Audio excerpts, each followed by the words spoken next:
welcome to the Bigfoot Society. In this special episode, I welcome Missy Leigh Sterling back to the show to share about her current work on pale crawlers and her upcoming documentary, Pale, about them. If you've had a pale crawler sighting, please listen to this episode to find out how to contact Missy to share your encounter to help with the upcoming documentary.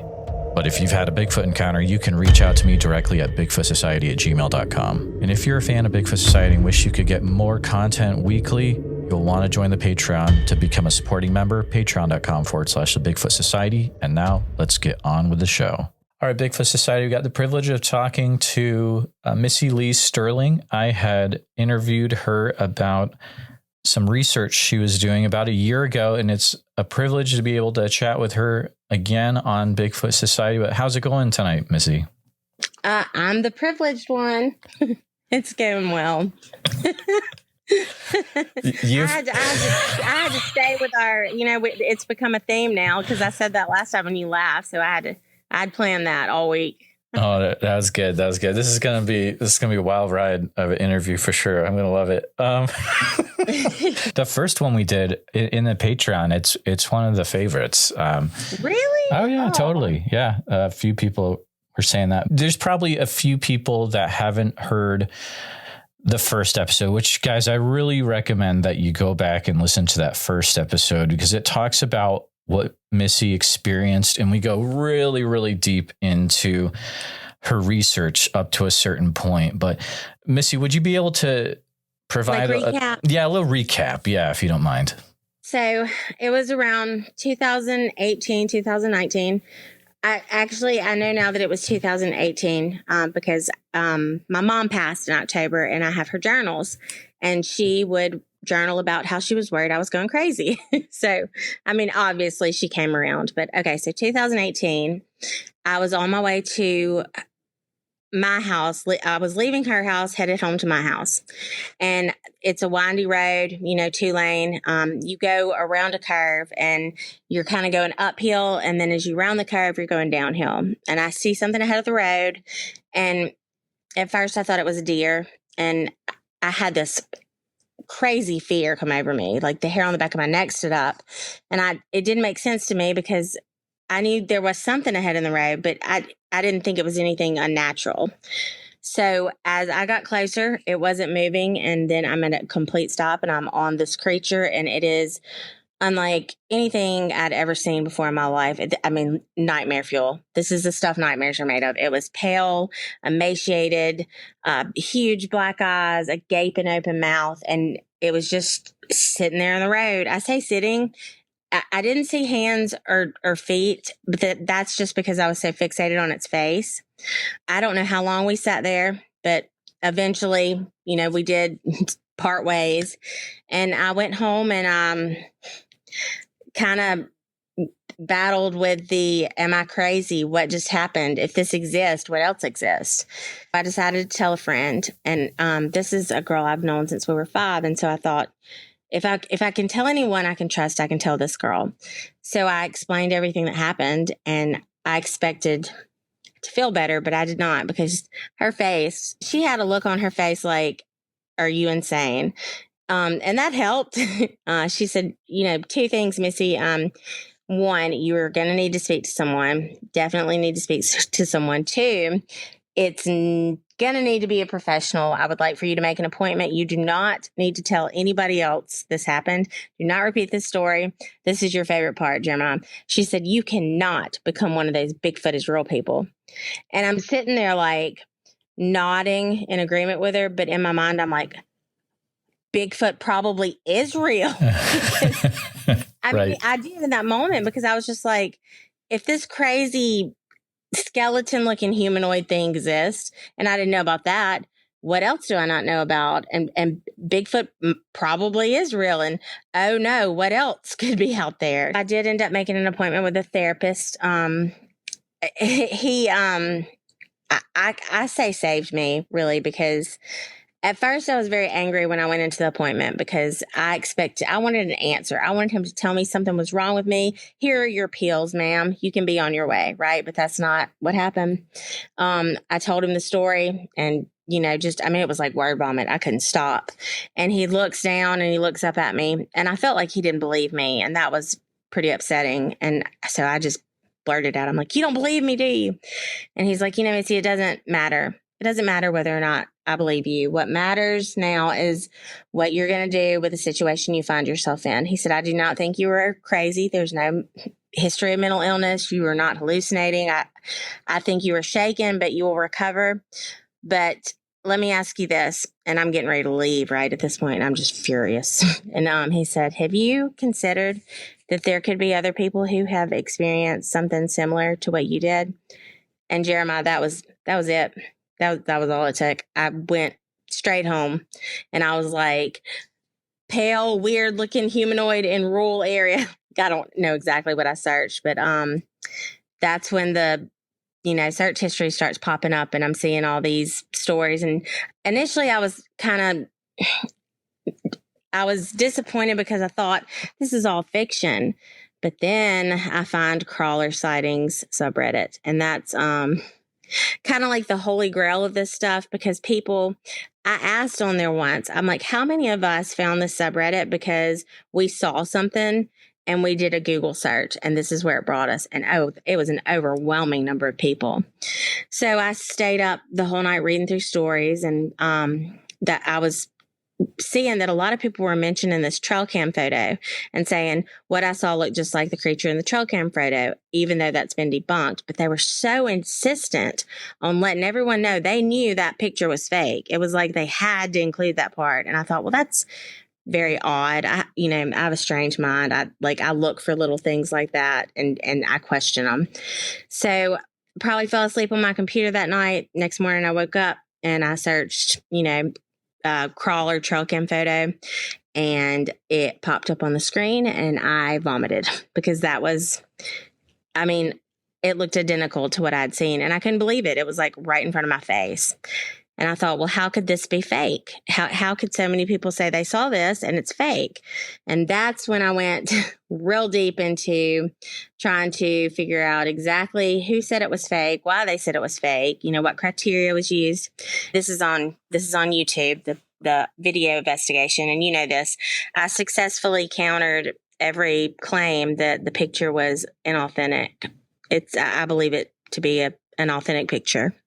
And since then, a lot of other people do too. So that was a success because at first I needed to know for myself, but I think I kept going because I needed other people to believe me because I didn't want to feel so crazy, So that's the recap. After that, I started writing a book.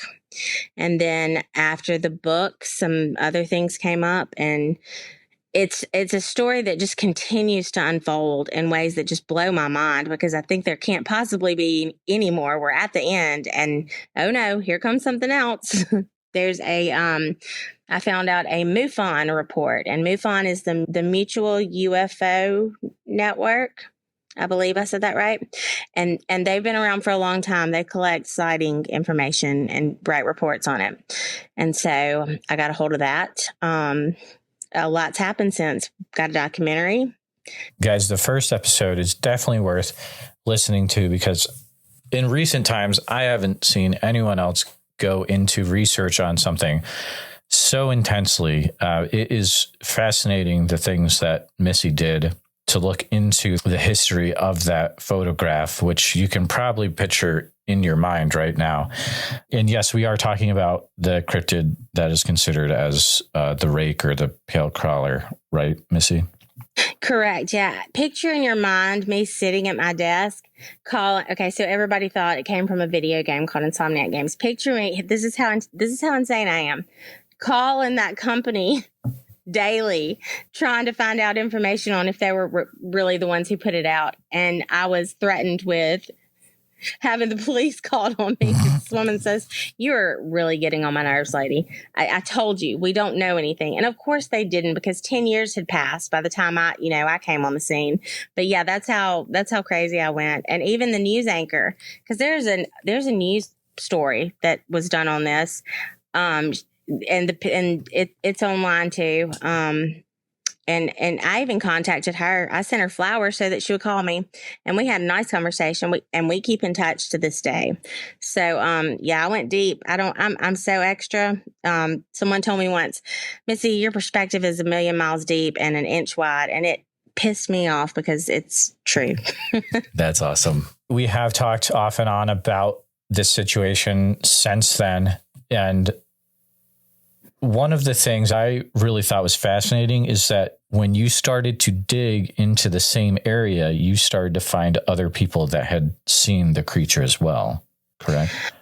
Yes. Okay. So in my own area, yes, the guy that cut my grass, I think I told you this in the last interview. I had to hire another yard guy, and he, comes over. Well, what do you do? I work from home. Well, what do you do from home? I write. About what? And then, I'm like, I don't want to answer this. So I go into it. I start telling him, and he interrupts me, and he's like, wait a minute. Was it super skinny and like really pale? And I was like, is this guy kidding? Has he been tapping my phones? But no, he had not been. He and his girlfriend saw the same creature. And Jeremiah, I went as far as to take out ads in the local paper. So I'm the village idiot, and I'm cool with that. I'll wear a t-shirt that says it. I actually have a t-shirt that says it. Someone made me. People will make fun of you because that's just what they do. It's like hive mind, oh, something a little bit strange. We don't understand it. So we're going to make fun of it because that makes us look real cool. We shot a documentary, the first part of it in January, and interviewed a couple of these people. And I mean, there are clusters of sightings, and it's very interesting because when you plot these points, when you have the geographic location, and I found this, I say by accident, I don't believe there are accidents anymore. If there are, it's very hard for me to believe. But some guy did this map, and it's called the Map of the Dead, and it plots the points of all of the cemeteries across the United States. And of course, the South has a lot more because of our history with the Civil War. And so you overlay this crawler sightings map over the top of it. And because we have less people per square mile and more places to hide, you would expect that the sightings would be less because the population is not as dense. But that's not what you see. What you see is a lot more sightings in these areas around these cemeteries where the population is way less dense. There's way more surface area, and you don't see so many up north where there's not as many graves. And I say that just because the conclusion I have reached is that this thing is what was once referred to as a ghoul or gala, and that is ancient. It predates Islam. It goes back to ancient Mesopotamia, actually. Got the chills from that realization when you talked about overlapping the maps. That is wild. Talking about the clusters, that actually leads me into one of the questions I have from one of my Patreon members, Christopher. And Christopher wants to know, are there any updates about the animal sanctuary that was next to her sighting? Has there been anything else that's come up with that animal sanctuary? There has. Yes, there has. We go out and talk to them, but I've got to hold back on that because that's in the documentary. And I can talk about the documentary and a lot of things about it, but you guys are going to lose it. Yeah. I love it. That's enough for me just to know that, yes, there is an update, and you gotta wait. Yeah. Let's talk about what's happened with the documentary so far. A very, very good friend of mine. We work together on some things. He's pretty well known. He does YouTube. Awesome guy. We had gotten to be good friends, and I was like, I know people are supposed to say, let's start a band, but let's do a documentary because we're both nerds, right? And he was like, yeah, let's do it. So we made the plans, and I came up with the funding on my own. And I was like, we're going to do this. And when you have never done film before, which neither of us have, it is, I bet you Mr. Breedlove could tell you, everything will fall apart and come back together a million times in a day. And it is hard work, and it is emotional. And at the end of the day, it just was not for him. Not because he's not capable, but it was my project. And it was kind of hard to bring someone in who you know what I'm saying? Like, it just felt very much like, even though it was hard and even though we hated it, we kind of needed to probably part ways and let me do this and then let him do his thing. And so now we're at a point where we're going to have to do a part 2 of filming, and we'll have to crowdfund that, because they say, what do they say? Don't invest money you can't afford to lose. And so I've invested what I could afford to lose, and now I'll have to crowdfund the rest. But I have no doubt it'll be made. I have all the faith, because I just think, not just because it's my story, it's just such a good story. And it's not just about a monster. Like, I went through a lot just going through this entire thing. It was like life was one way. I saw this thing. I, go on this journey trying to figure out what I've seen. And these are the things I found. These are the people that I found that have also seen it. And what in the high strangeness is going on here, So I think it's a really compelling story. I want to say this. Before I filmed a documentary, I thought, oh, this stuff is fake. This is, and I knew they were documenting things that were happening, but when people would talk, I thought, this is acting. And I'm going to tell you, I gave a final interview, and that's what you heard. And it was a little awkward to get started, but then once I did, it was like there was no camera there. And I don't know what came over me, but it was just like all in that moment. I was realizing how affected I had been by this. I'm getting tears. Here we go. Because it's like, what do you do with that? You have this thing happen and it's not normal, and you get these sideways glances at the grocery store because everyone knows you're that girl. You're that girl talking about that crazy stuff. And it was like there was no camera there. There was no acting. It was just raw. It was just me telling a group of strangers, basically, because some of these crew members I'd only known for a few days, just exactly what I went through. And that was enlightening to me. It gave me a lot of respect for documentaries and exactly what they are, because a good director of photography, Seth knows this, I bet you anything. They know exactly what to say to pull from someone what they need to pull. And you might not even know you have that in you, that needs to come out of you. And they do, though. They know, and they know how to pull it.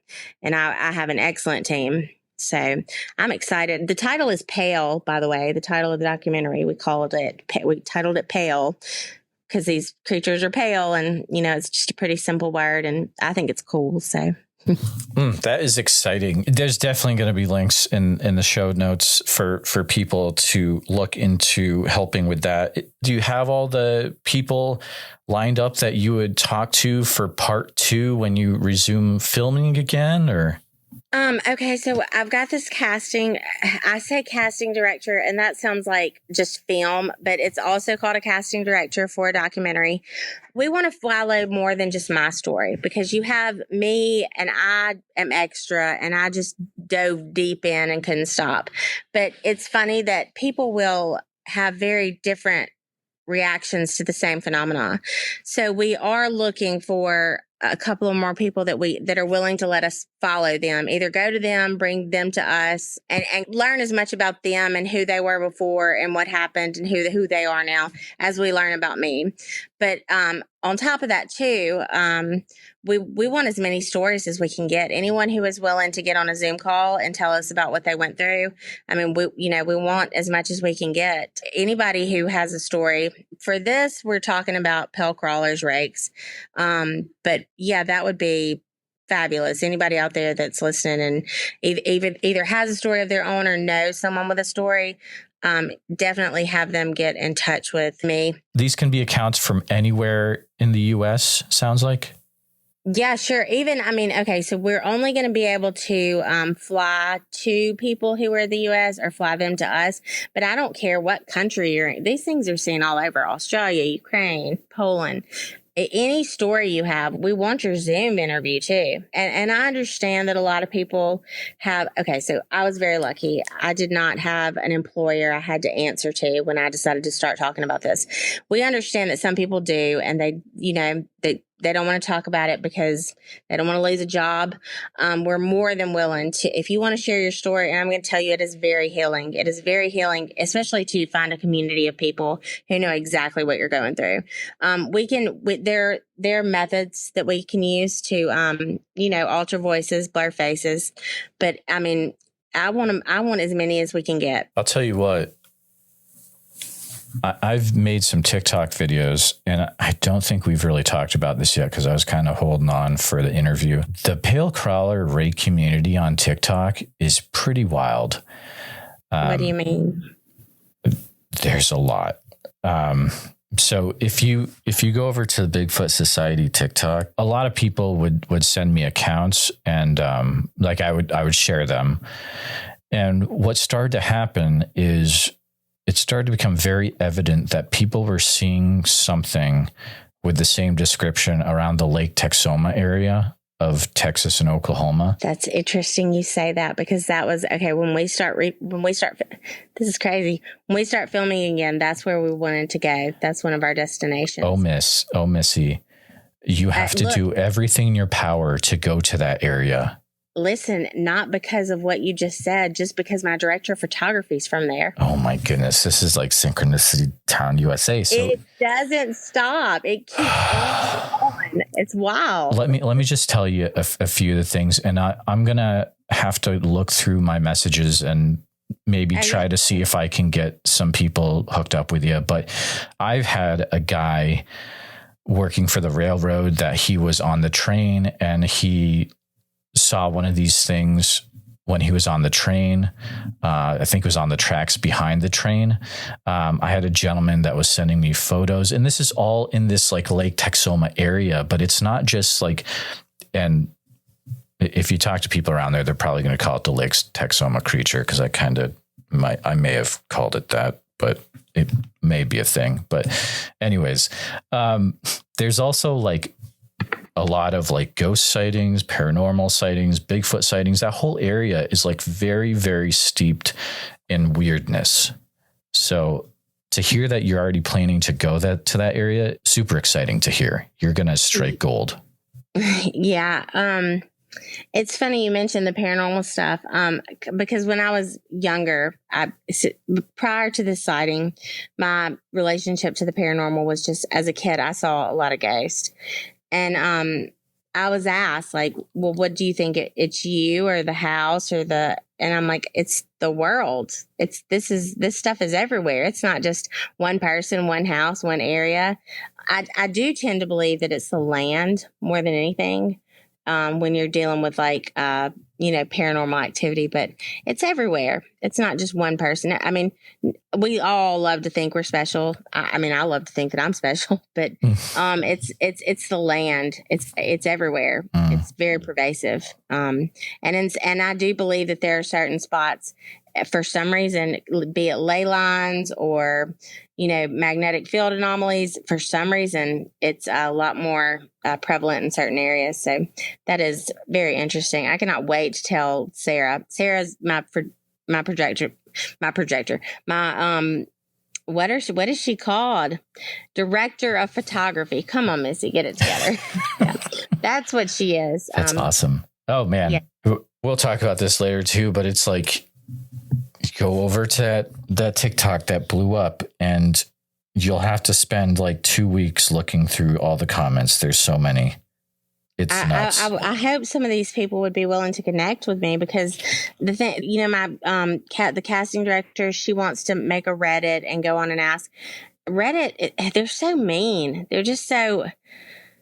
Some of them are nice, and the ones that are nice are super nice, but they just constantly are calling you a liar. You put me in touch with a psychologist, and she says to you, the story. I've got patients coming in talking to me about these things, and since then, she and you put me in touch with her. We've gotten close, and she had some amazing things to say, and so I asked, permission just to post a screenshot of a text, not give any identifying information, because that could very, very much harm her career. But I share this, and people are like, this was totally made up. A psychologist wouldn't say this. That's a HIPAA violation. And I'm like, you guys, this is what they mean by Reddit hive mind.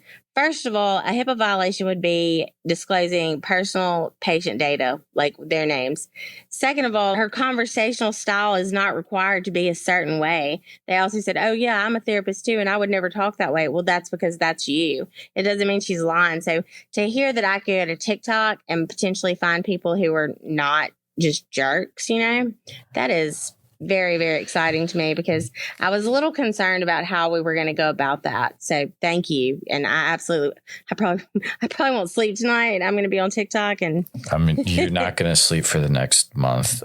Thank you for that. You don't know what's coming. It's intense. So it'll be fun to see what comes of that. You had sent another interesting thing my way. You've been looking into something about giants in your state.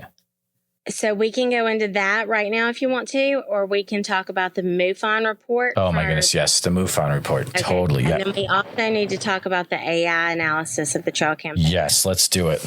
Okay. All right. So MUFON report. So it reads, I want to tell you the background on this. My friend, it was originally posted, and they're talking about this trail cam photo. This was originally posted on a hunting forum. I was dealing with a similar type of creature on a video camera that was the subject of a serious MUFON investigation in Mississippi. And that's where I live. This game camera was from Berwick, Louisiana area, which is right outside of New Orleans. The camera owner didn't want to be publicly identified, but was seriously freaked out and gave the footage to one of his buddies to see if he could find out anything about what this was. Then it appeared on the local news. Neither of the two know how this image ended up on the local news, because neither one of them were responsible for sending it.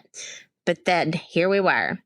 Because it was somewhat somewhere to the creature we had on the videotape and not that far away, the MUFON investigators investigated the trail cam photo as well.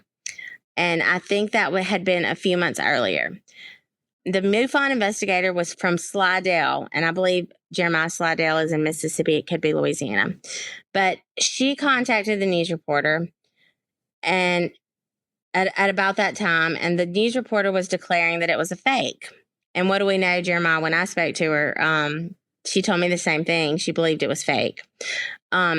She told him that someone called in and told them that it was a fake. The someone claimed to know the people involved. But the MUFON investigator was able to get the name of the person who submitted the game camera photo to the news station. And not only did he deny it being taken, he claimed he had never heard of or met or knew anything about the individual that said the photo was a fake and knew him. Okay, so what they're saying there is, and it's a little disjointed, the person who's owned the photo is claiming they had no idea who sent it in. And knew nothing about that person. Whoever that individual was who sent that picture in was anonymous to these people who actually were involved with the picture. Okay, so then it goes on to say, he also confirmed with the person that gave him the game camera photo that he had no clue who that was, and neither did anybody else in the area. So this guy shows up asking for this photo, and no one knows who he is. And he's the one that turned it into the news. And again, no one in the area, it's a small town. No one in the area had ever seen him before or anything like that. And here's where it ends. The guy who actually took the picture said it was complete BS, but it spooked the camera owner even more. And he wanted to just drop everything now, and told him not to talk, and told his friend, don't talk to anyone about this anymore. The MUFON investigator then went back to the news station to determine how they decided that the debunker was credible, and discovered that they hadn't done anything to decide that the photo or debunker was credible, which was exactly what the news reporter told me. She said, we didn't really do any investigation on our part. And this is what she told me when I interviewed her. She said, I was even scolded by our news director, like, don't run things unless you've, checked them out. So in conclusion, they just decided that the picture was believable because the creature was running around in the swamp, or possibly made the debunker up. because MUFON couldn't ever locate the guy who'd sent the picture to the news. I know all of this for an absolute fact, and I'm glad to go to court and put my hand on a Bible. I will take a lie detector test. This is exactly what happened. The only reason that I know any of this is because I was helping MUFON as an investigator, and it occurred about 90 miles away from Louisiana, concerning some creatures that resembled that didn't look anything like grays, similar to grays, but without the almond eyes. So that's how easy it is to debunk anything in this country. Just make it up, that it was fake, change a little detail, and the internet does the rest of the work. And that's exactly what happened. Oh my goodness. That is wild. Is it not? It just, to read that, the validation, because what he's saying, I know is true. I've got and I'm going to release this too. My conversation with the news anchor who aired it, she said those things that this guy is saying. She said, to a T, she told me the same thing. And that's, it would be really hard for him to know what she said to me. This recording I have of my conversation with her, it's over a year old, and I found this MUFON, or the guy alluding to the MUFON report. The actual report I'm still waiting on because it cost $600. So I filled out all the paperwork and tried to get it sent to me, but it's going to take a little bit longer. But I'm not surprised, I'm not surprised that this is what came of it. This is what I knew. I just knew. So that's definitely very, very interesting. There are so many twists and turns for this story, because you're presented with this and you just think, and I'm not, me too. This is so absurd. Like, how could it possibly be true? Right. And then you look into it and you find out more and more, or not everybody, but somebody crazy like me and you, like, we just keep digging. Right. And it's still interesting that people, even presented with information like this, hard proof, they still can't accept it. And it used to really bother me because I wanted everybody to understand this is happening.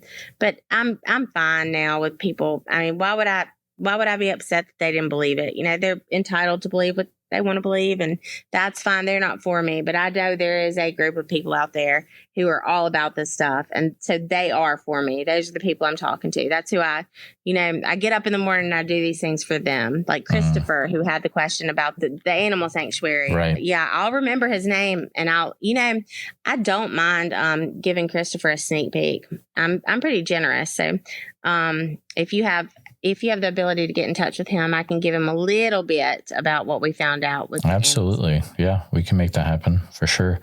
Yeah. Is the documentary going to go into if you think these are creatures that are interdimensional? Well, I'm trying to, is it malevolent or like, are they attacking people, or is it kind of a thing where we're not really sure if they're good or bad creatures, I guess maybe you could say it. Okay. Yeah. I'm going to give away a little bit from the documentary. Oof. This may make me, I'm sure this is small and it may make me tear up. And this is just my experience, but, I've never read a report of them attacking a human. They flee. And because of what I went through for the entirety of the process of, seeing it being one way, my life changing, I've said I was probably not the nicest person, and this happened, and my capacity for compassion just expanded. I suddenly was completely aware of how my actions affected others. And I asked my partner at the time who was working on it with me, I said, this thing is evil, and it certainly felt like it was evil. If it absorbs some of your evil, is it really that bad? And he said, that's not so far-fetched. Theologically, that makes sense. Could it absorb malignancy? And it's possible. It's possible that it does. But that's my experience. that's why we want other people to tell what they went through and how it affected them. But even if it absorbs malignancy, I mean, I can thank it for that, but that could also be anytime you go through something traumatic and harsh, you're changed, sometimes for better, sometimes for worse. But for me, I was asked, is this a good thing? Could you say this is almost a good thing that this happened? And oh man, I didn't like to say that. No, I saw a monster. I have based a career on being one of those crazy monster hunters, but, of course it's a good thing. I mean, I just, the way I feel for my fellow human beings after, here come the tears, after going through something like that, just, you look at someone and you think, oh, they're awful, or I used to. And now I just think, I wonder what they've got going on. Cause you never know. You never know. So. Man, it's going to be such an interesting documentary to watch for sure. Even knowing that information. Yeah, there's a lot more though. I mean, I've shared some because I think it's important too, but I have a publicist. She told me what I could talk about. So. That's good. That would be cool to have one of those. Be interesting. If I didn't have her, I would have just sat here and told you the whole thing. Yeah, exactly. And then, what would anybody have watched? Yeah. We had AI like really up and coming during this period. So I wondered, well, first of all, I went on Upwork and I was trying to hire a proper forensic analyst because I'm an armchair, right? I feel I did a very good job analyzing this thing, but surely a professional knows more than I do. So I'm looking for people and I'm looking for them. And then some guy tells me I can do it. And I ask him, well, what methods will you use? Well, I will look into the layers. And I'm like, dude, I know more than you do. JPEGs don't have layers. Okay, what is happening? And so one of the recruiters, because I paid extra to have a recruiter place me, and he says, Missy, there's not going to be anybody who can tell you about this picture like AI can. Run it through analysis, see what they have to say. And I said, well, all right then. And that's exactly what I did. And it is very, very interesting. I'm not going to go through the entirety of it because we went through so much. But I asked it, and I'm going to put a video out on this, the entirety of the AI analysis. But I said, I uploaded the picture and I said, could you please, and I always say please and thank you to chat. You never know. I would suggest everybody do that. If they take us over, I want to be one of the ones that was nice. Oh yeah, no doubt. Yeah. So I said, sorry, off topic. But I said, hey chat, because I used Chat GPT analysis, the paid version. I said, could you please describe this image for me? And it says, this image is a black and white photo, likely taken by a night vision trail camera. Given the timestamp and the grainy quality, it features a startled animal, possibly a primate. Isn't that interesting that I called it a primate? It has large reflective eyes caught in the middle of the frame, looking directly at the camera. The animal is crouched and seems to be in motion with a blurred appearance due to the movement and the low light conditions. The background is dark and wooded, typical of a night scene. So, okay, that's what I'm observing too. But we went through looking at histogram profiles. We went through looking at, I told AI that I wanted to know if the image had been intentionally manipulated. So I wanted it to look at the edges around the creature. And it said to determine if the image has been manipulated, one would typically look for signs of inconsistencies in lighting, shadows, edges, noise patterns, and compression artifacts. So then AI asked me if, do you want me to perform that analysis? And so I said yes, and they did. And it says that they processed the image with a high pass filter, and they ran edge detection. And based on the filters, there were no clear signs of manipulation because they would show up as irregular edges or inconsistent noise patterns around the primate, and none of these could be seen. So moving to the very last question I asked, because there are a bunch more, and I'll include this in probably in the nerd section of the book. I'm going to do an extra chapter that's just nerd section. I love that. Yeah, well, the book initially, I had somebody go through it and they were like, Missy, this is a mess. And of course, my ego was all wounded, but I kind of crammed all the technical information into one single chapter, like assuming everyone thinks like I do, which is crazy. So it was good that I had someone who was okay to upset me a little bit and say, this could be better. So, but okay, so by the time we get to the end of the analysis, there was one last question I asked, and it was to me the most profound. It went into discussing the halo effect people were arguing about. I was right about that. It was because of the washout albedo. It was the problem with the camera adjusting to light and dark. So here's the kicker. All right.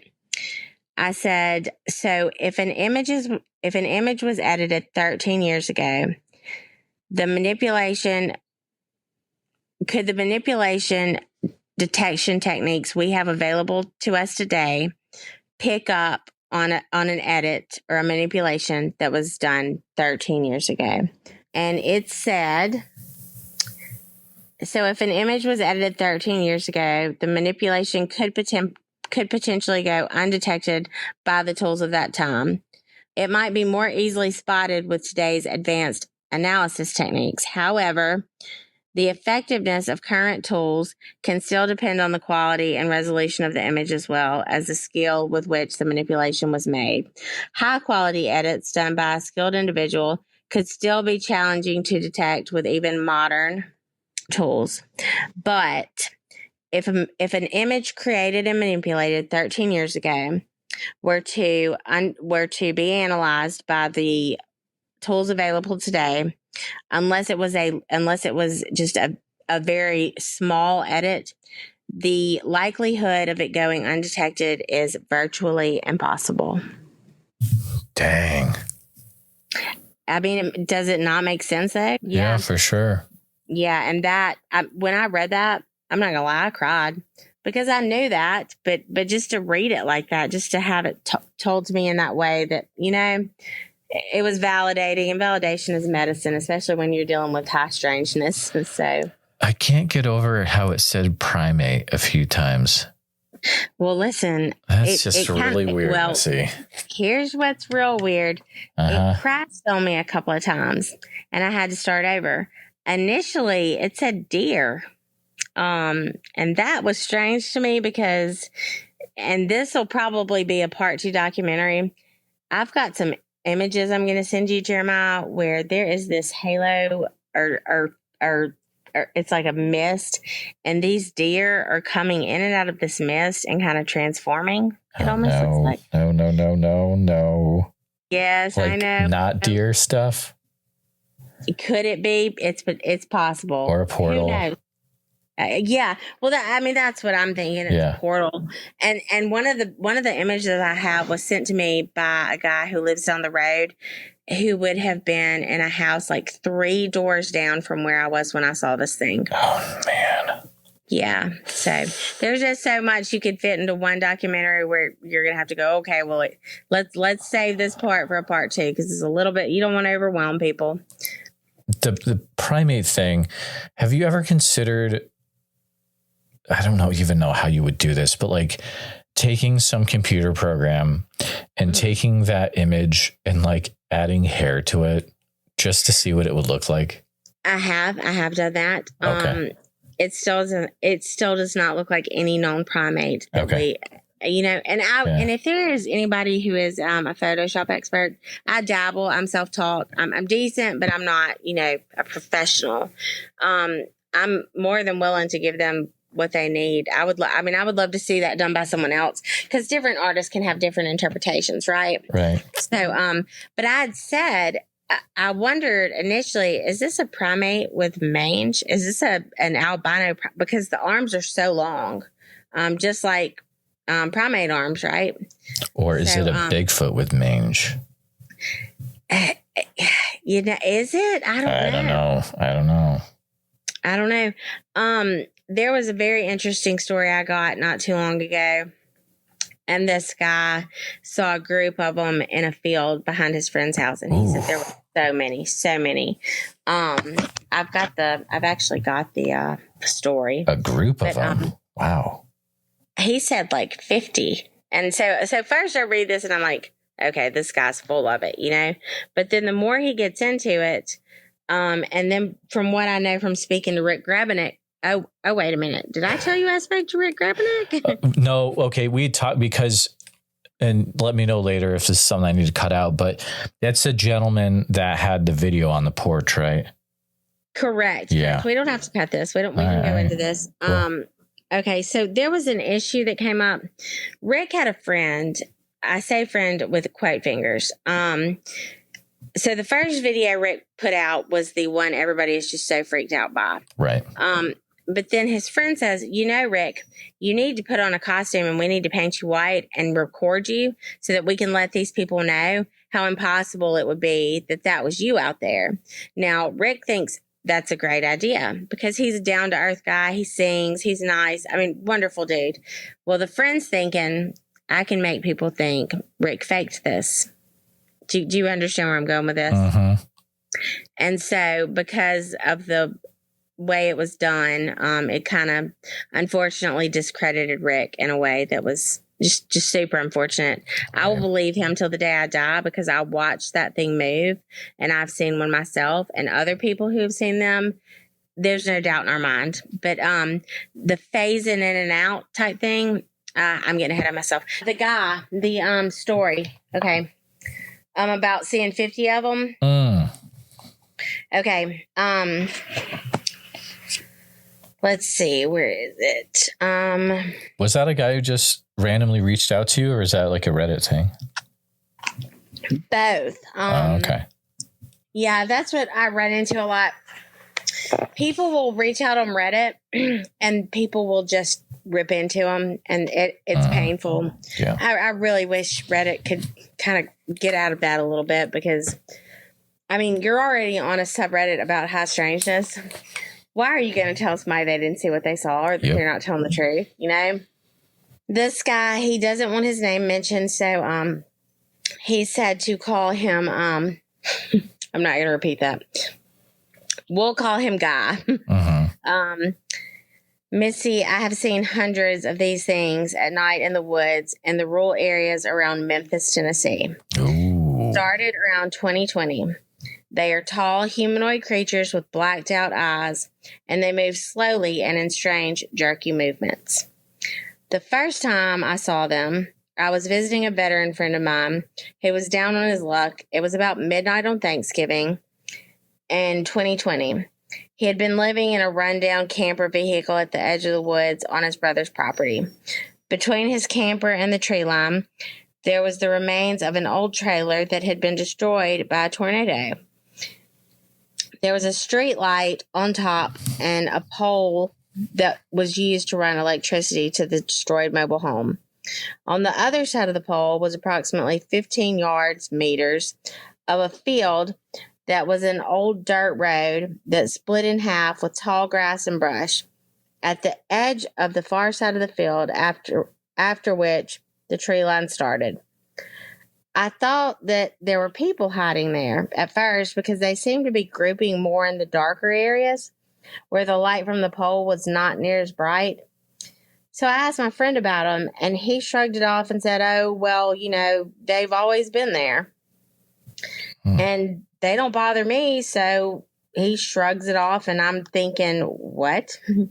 So he also told me that no matter what you did, you could not get close to one. Well, me being a combat veteran with 2 deployments under my belt and my personal firearm for my vehicle, I attempted to approach these things. As I got closer, I noticed that they were solid white creatures with solid black eye sockets that moved in a jerky but very slow manner. There had to be 50 or more in that field down the dirt road, and at the edge of the tree line and beyond. I continued to walk towards them, and all of a sudden, they all looked at me all at once with black, empty-looking sockets and instantly caused me to feel fear, more fear than I have ever felt in my entire life. I did not approach that night. I turned away and got out of the area. My buddy, I took him with me, and he stayed at my place for a few days.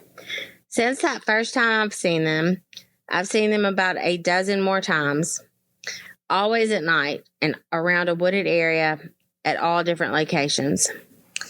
I've since tried to run and catch them, and I have failed because the creatures simply disappear the moment I closed in within 5 to 10 yards, and I lost direct eye contact for just a mere flash.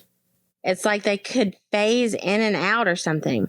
If you get close, you can see that the weird jerky movement, it's part of them, arms, legs, head, disappearing and then reappearing in a different position. I think they disappear anytime they move, so they can't be seen if they walk.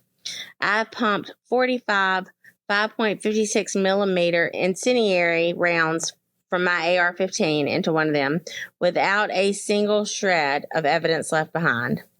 These things do make audible noises.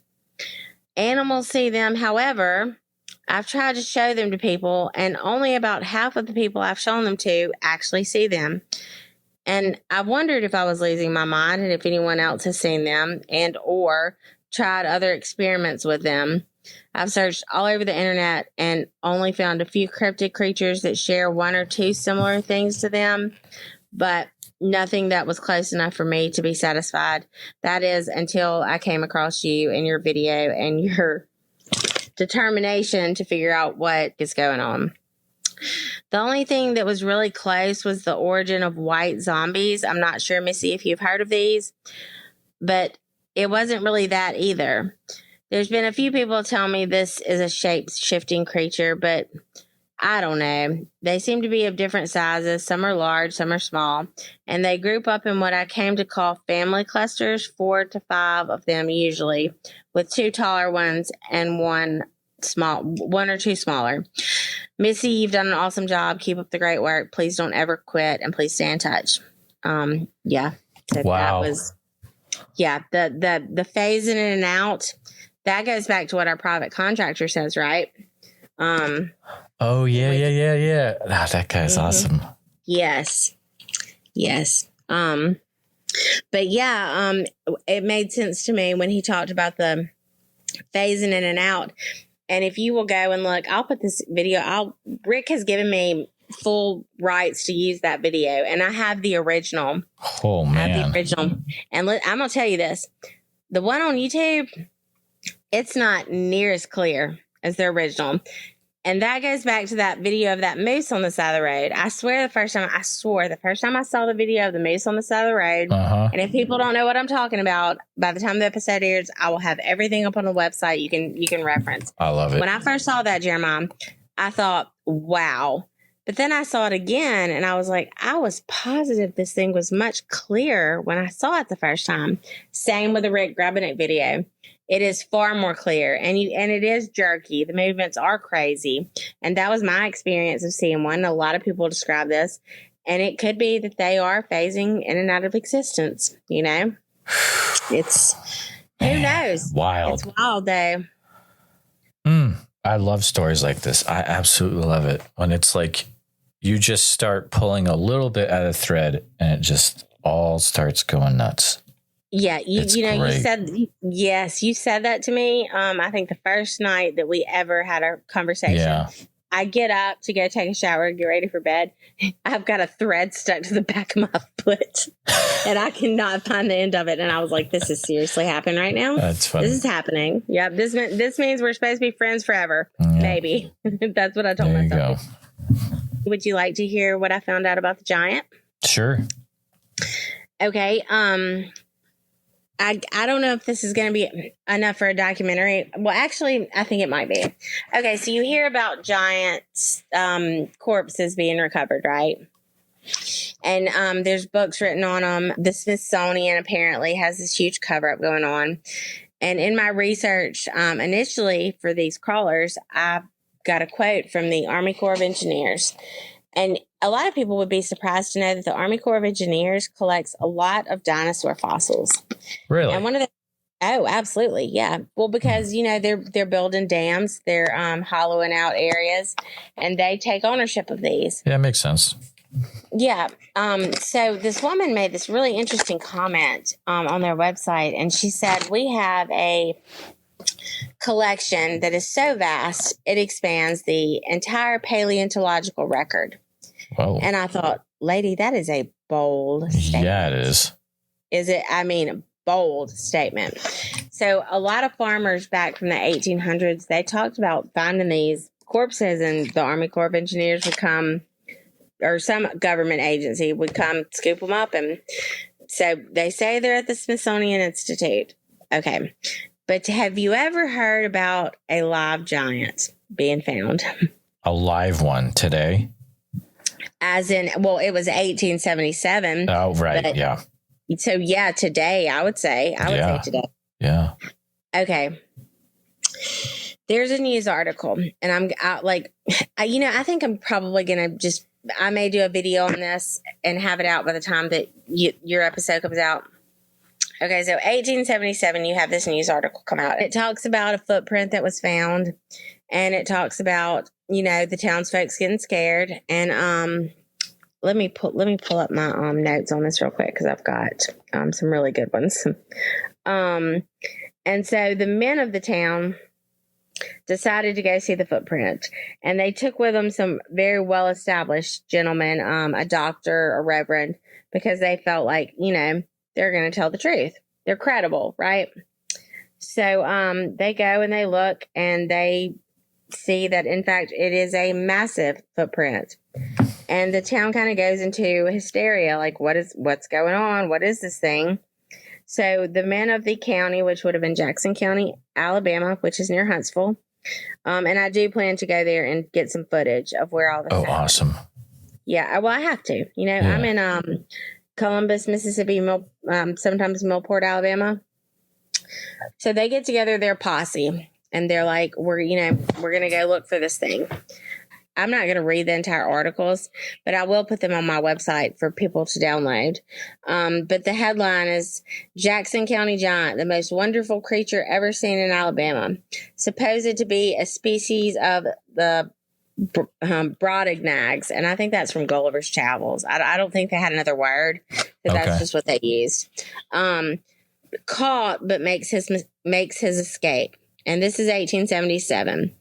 And it goes into the whole saga of finding the footprint, deciding they're going to get 300 men together and go look for it.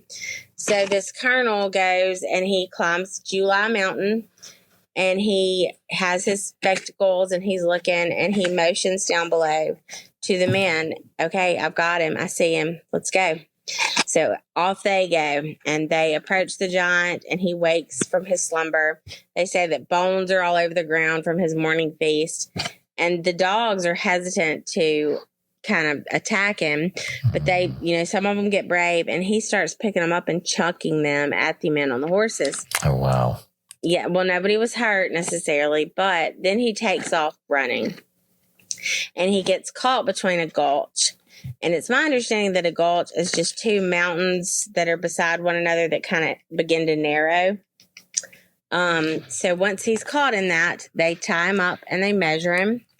And one of the colonels, he's like, "What a glorious job we've done, gentlemen. Look at this beast. What a glorious job." And I'm like,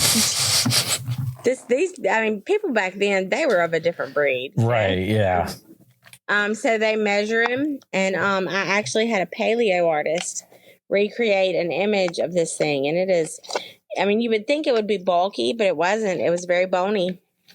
So they measure him, and unfortunately, he makes his escape. He does. He pulls all the ropes from his body, and he takes off towards what they call Sand Mountain.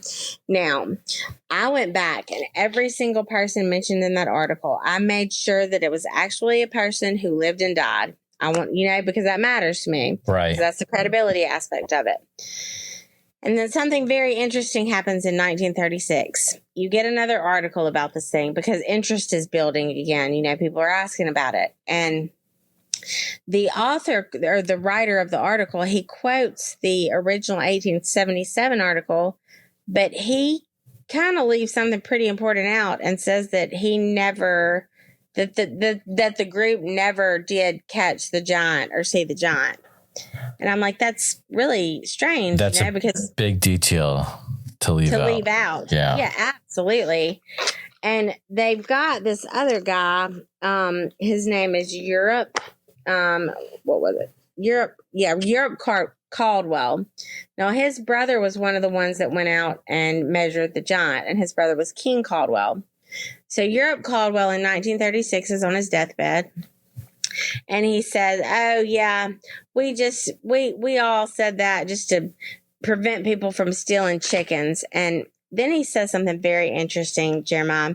He says, none of the more educated folks actually believed there was a giant. That's a tactic, because if you can take a marginalized group of society and have this story or this belief and just attribute it to them, then it makes others not want to be attributed to that. So they will automatically not believe it. That's manipulation, right, at its finest. No, Europe Caldwell, something else interesting about him, he had a sister called Almeida. And King Caldwell is the gentleman who went to help find the giant. And this is Europe's older brother. Now, for some reason, Almeida wanted her brother to have nothing to do, her brother Europe, nothing to do with her estate. And that's family drama, and I can only speculate. But for whatever reason, she didn't think very highly of Europe. And so we have Europe telling people that it was all just a fake thing that happened. Somebody put on stilts and put those prints in the ground, and there was no giant. But for some reason, Almeida did not like Europe and left her entire fortune to her brother, King. Well, she did not count on King passing away before Europe, and that's what happened. And so just by intercession laws, which are, inheritance laws, Europe, the guy who was probably fibbing, he was able to participate in his sister's estate. So that's what kind of guy Europe is. But we have got, I think what we have here is a antique article of fake news at its finest. And what's fake is there actually was a giant that was captured. Then, and here's the last thing I'm going to say about it. The Cherokees have a legend about the slant-eyed giants. And I wondered, because people assume that to be Orientalized, but I wondered if something got lost in translation maybe. So I asked a friend of mine, if I were to say this, what does this mean? Does this mean, their eyes are more shaped almond? And they said, no, that means they open perpendicularly, side to side, instead of up and down. Oh, wow. And that was one of the exact descriptions that was given. So did you talk to someone who is familiar with the Cherokee language, or? Mm-hmm. Yes. Oh, yes. Wow. And they said so much is lost in translation. And so I said, would it be fair to say that a lot of these legends you guys have that people call myths, these aren't myths at all. These are your experiences that you're sharing, and people are kind of, brushing them off as if they're just nothing. And the guy got a tear in his eye, and he was like, you get it. And that was very, here I go getting emotional again. That meant a lot to me, because the amount of respect I have, just, and then I'm so sorry for what my ancestors did. Even though I'm told it's not your fault, you didn't make this choice, we inherited it, I still feel a responsibility for what was taken from them. Sure. So the fact that he was willing to talk with me about that and confirm that, yes, this is what it means. This is what, the slant-eyed giants, their eyes open side to side instead of up and down. So that was a really interesting find, because this isn't bones. This is a live giant that they were chasing down. So, man, that when I remember when I was reading all the stuff you were sending over, and I was like, this is wild. And I don't know how she has the time to look into this on top of all the other stuff she's doing. It's intense. It is intense. I'll tell you how I am just driven by something that I cannot even explain. And I can't, it's fun for me. I can't stop. The people who were mentioned in the articles, I went back, I found their pictures. When they were available, I found their headstones. I wanted to know that these were actual people who lived and died. And I found pretty much every one of them. I don't know if I'll go to Jackson County, Alabama, before the documentary shooting, probably, because we're still needing a couple of subjects, and I'm going to hit up Reddit if you'll link me, or maybe introduce me and be like, hey, this is Missy. She's cool. She's not going to make fun of you. She needs some help. That would be great, because sometimes I can rub people the wrong way. I don't mean to. I love everyone, but they think that I'm a little crazy. I don't think so. I think the TikTok community would love you. And man, that is just, it's such a good community. See, people say that they make fun of you, and I'm sensitive. I don't like to be. Well, okay. So you gotta have a little bit of a thick skin, but I've looked into stuff on Reddit, and like, it gets rough there, but the people that are into a subject on TikTok and they're for it, man, they were like, I've gotten accounts on that platform.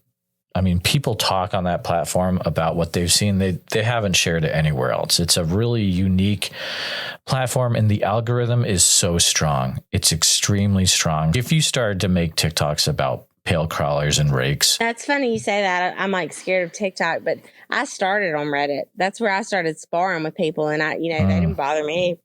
So I think I'll be fine. Oh yeah. Well, it'll be interesting to see where this all heads next, but Missy, it has been a delight talking to you again. Of course. I always have so much fun. I'm interviewing you one day. That would be fun. Yeah, absolutely. Absolutely. Do you mind, before we head out, just reminding people how they can keep up to date with what you're doing, how they can contact you about helping out with the documentary and all that? Sure. Yeah. I'm going to give my phone number. I've got two, one for work and one for personal, but my phone number, and I'll put it on my website too. It's 1-662-497-2904. And to contact me, I'm on Facebook, but I'm really bad about replying to messages. So probably the best way would be to go to my website. There's a contact form, and I'll have all my other information, my phone number, everything. It will be right there. And I will tell you, if you're going to call me or contact me through my cell phone, text me first, because I have a lot of anxiety sometimes. And if I don't recognize the number, I will not answer. So, yeah, but my website, and it's MissyLeighSterling.com. That's MissyLeighSterling. And before I forget, I do want to say to Christopher, thank you so much for that question, because it just feels good to know people listen, and I appreciate that. Ah, that's nice. Yeah, he will be excited to hear that, and then I'll get you guys connected. But thank you so much for coming on, Missy. It's been a pleasure. You're my favorite, and you know it. Anytime. Again, a special thank you to Missy Leigh Sterling for coming back on the podcast to share what's going on in her world. If you want to share your pale crawler encounter with her, and please do, head on over to MissyLeighSterling.com. The links are in the show notes. Also, you'll find out there how you can help make Pale, the documentary, a reality. Do you wish there was more to this conversation with Missy? Well, there is. There's an extra 39 minutes. She stuck around and answered the Strange Days conversation questions, where we talk all about her viewpoint on the paranormal and what happened in her past. That is very, very interesting. You won't want to miss this conversation. It gets a lot deeper into things that were kind of just touched upon in this interview. In order to hear the Strange Days portion of this interview, you can go over to patreon.com to become a supporting member. That's patreon.com/The Bigfoot Society. We'll see you there. Please take a minute to help out the show by subscribing on YouTube, making sure you hit the bell so you don't miss any notifications, and share the episode on YouTube with a friend. Also, if you're listening to us on a podcast, thank you so much. Make sure that you're subscribed, share the show with a friend. Really, it's all about sharing the show wherever you can. If you've had a Bigfoot encounter related to the following or know someone who has, please reach out to me at bigfootsociety@gmail.com or pass on my email. Here's a list. All right, I'm going to use this space this week to announce that I'll be at the Sasquatch Summerfest in Oak Ridge, Oregon as an attender. I won't be presenting or anything, but I'll be hanging out, trying to interview people that have had Bigfoot encounters. If you're from the Oak Ridge, Oregon area or surrounding and you've had a Bigfoot experience, please contact me directly, bigfootsociety@gmail.com. Also, Priscilla was nice enough that if you get your tickets through SasquatchSummerfest.com and use code Bigfoot Society, you can get 50% off the cost of your tickets, which is a big amount. So code Bigfoot Society to get 50% off your tickets, SasquatchSummerfest.com, and helps out the podcast as well.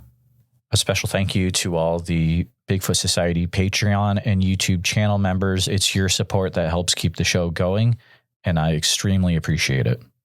I had a listener comment, hey, what's a current update with the road to getting to full-time? Well, here's the deal. The push, as if you've seen on social media, is, well, now I've kind of tweaked it a little bit. So by my calculations, once we get 824 people in the Patreon, we should be good to go. So what I did is we're going to do it a little bit differently. It's now adding the current amount plus the amount that are joining, and there's tons of people joining every day. It's wild, guys. So right now we're at 176 members are in there, ready to go out of the 824 that are needed in order for us to go full time. That puts us at about 22%. So if you've been putting around back and forth the idea of joining the Bigfoot Society Patreon, now's the time. I'm telling you, it's time to check it out. $7 a month starts. It's $15 a month as well. But $7 a month is a great place to start. Patreon.com/the Bigfoot Society. And if you can't swing that, please just share the show with your friends and make sure you're subscribed on your favorite podcast platform and YouTube as well.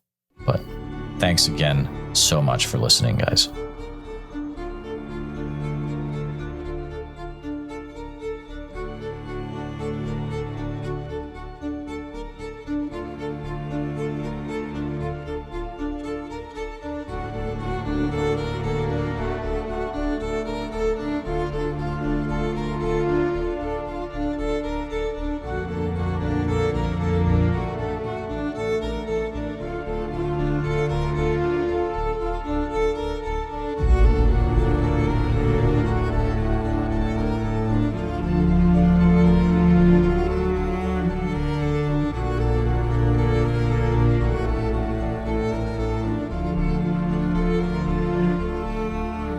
I can get on here and we can tell our stories. Maybe there's somebody else out there listening that's too afraid to tell their story. Maybe this will give them the courage to come out and not feel so bad about it. Who cares what anybody thinks? I know what I saw. I know what's out there. That's all I care about.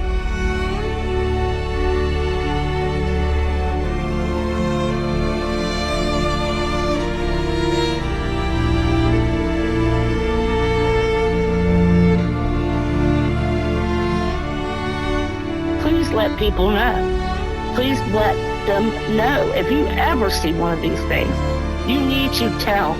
Because if you don't, then shame on you. You know? Shame on you.